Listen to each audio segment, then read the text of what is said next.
Dondurma yayda ən yaxşı sərinləşdirici qidadır.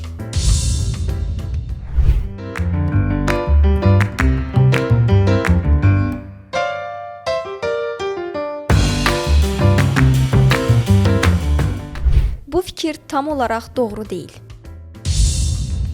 Dondurma ağız boşluğu və boğaz nahiyəsində yerləşən soyuq reseptorları stimullaşdırdığı üçün insanda müvəqqəti sərinlik hissi yaradır. Lakin bu təsir qısa müddətlidir və bədənin əsas temperaturunu əhəmiyyətli dərəcədə aşağı salmır.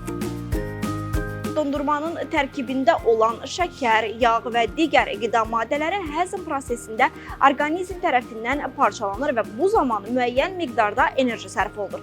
Nəticədə də az da olsa istiliyə əmələ gələ bilər. Bu proses qidanın termik effekti adlanır. Yəni dondurma sərinlik hissi yaratsa da bədəni real olaraq sərinləşdirən əsas vasitə hesab edilmir.